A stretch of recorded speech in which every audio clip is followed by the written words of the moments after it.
Assalamualaikum warahmatullahi wabarakatuh. Salam sejahtera untuk kita semua. Jumpa kembali di channel khusus kesehatan Ngobrol Sehat bersama Profesor Del Fitri Munir. Sahabat sehat sekalian, pada episode kali ini kita akan membahas mengenai pemakaian tembakau atau larutan air tembakau untuk bisa mematikan serangga yang ada di rongga hidung. Kita akan uji secara literatur apakah ini benar atau hanya pendapat masyarakat saja. Kita akan bahas bersama Dr. Indra Zahreni, spesialis THT. Assalamualaikum Dr. Indra.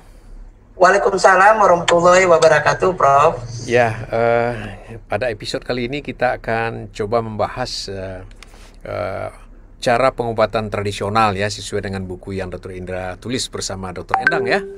Ya, yaitu penggunaan larutan tembakau ya untuk membunuh serangga di dalam hidung ya. Tentu kita mencoba mencari fakta ya di literatur ya. Dr. Indra sudah baca ini ya. Sebetulnya di larutan tembakau ini apa saja yang terdapat sehingga dia bisa melumpuhkan serangga di dalam hidung?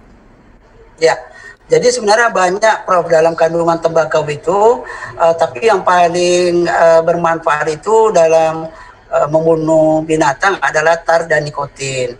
Nah, tar dan nikotin ini bisa menyebabkan lumpuhnya saraf-saraf pada binatang sehingga menjadi lemas. Nah, kita ketahui, Prof, kalau ada masuk binatang ke dalam hidung, ke dalam telinga, langkah pertama itu bukan untuk mengeluarkan binatangnya, tapi adalah mematikan dulu. Ya. Nah, larutan tembakau ini berfungsi untuk mematikan binatang di dalam rongga hidung atau rongga telinga.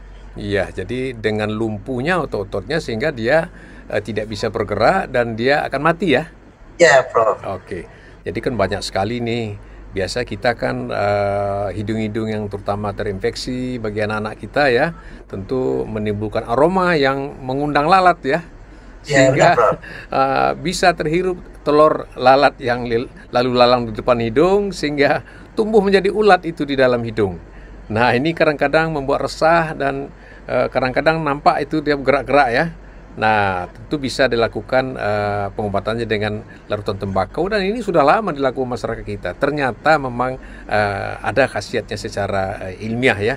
Begitu juga dengan pacat ya gitu ya, lintah di sawah ya. Sering itu masyarakat kita di kampung di sawah ya mandi pakai air sungai, air pancuran, ya terbawa itu pacat dan masuk ke dalam hidung ya. Dan kadang-kadang lama hidup dalam hidung itu.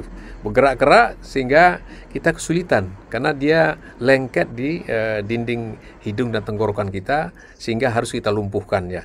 Nah, ini cara pemakaian yang baiknya bagaimana sebetulnya menurut literaturnya, Dr. Indra? Ya, setuju, Prof. Jadi yang pertama sebelum cara pemakaian, Prof, ya, kita anjurkan untuk mematikan binatang. Oleh karena kalau dia masih hidup, yang kita takutkan dia masuk ke dalam rongga sinus, Prof. Ya. Nah, itu tindakan yang lebih sulit. Kalaupun mati di dalam rongga sinus, karena dia tidak dapat oksigen, itu lebih sulit mengeluarkannya daripada rongga hidung. Jadi sehingga kita memang menganjurkan untuk dimatikan dulu. Nah, cara penggunaannya adalah dengan merendam tembakau itu, kemudian keluar zatnya itu. Nah, zatnya itulah dimasukkan ke dalam hidung, apakah dihirup, disemprot dan lain-lain. Atau juga tembakau itu dibasahin, digumpal-gumpal, tembakaunya kita masukkan ke dalam rongga hidung. Sehingga nikotin dan tar ini menurut beberapa literatur bisa melumpuhkan saraf daripada terutama lintah, pacat, dan lain-lain. Sehingga kalau dia sudah mati, kita dokter THT bisa lebih mudah. Atau bahkan kalau dia kecil, mungkin dengan kita buang ingus, dia bisa keluar kalau dia kecil. Nah, jadi memang langkah awalnya harus dimatikan dulu binatang yang masuk ke rongga hidung atau rongga telinga. Ya, jadi tembakau ini berfungsi untuk melumpuhkan dia tidak bergerak atau bisa mati sendiri baru kita keluarkan, atau dengan mesisi bisa keluar juga ya. Ya, jadi ini kita tahu tembakau di mana-mana ada ya, apalagi di kampung-kampung ya, nenek-nenek masih ngisap tembakau kadang-kadang itu disuginya gitu ya, atau di rokok pun ada ya. bisa digunakan lah untuk masyarakat kita untuk pertolongan pertama ya. Tapi kalau tidak bisa juga keluar ya, memang harus mencari dokter ya untuk bisa dikeluarkan dengan ala-ala khusus ya. Terima kasih Dr. Indra, sangat bermanfaat sekali. Semoga bisa digunakan oleh masyarakat kita cara-cara untuk mengeluarkan binatang-binatang di rongga hidung ya. Salam sehat selalu. Wassalamualaikum warahmatullahi wabarakatuh. Waalaikumsalam warahmatullahi wabarakatuh.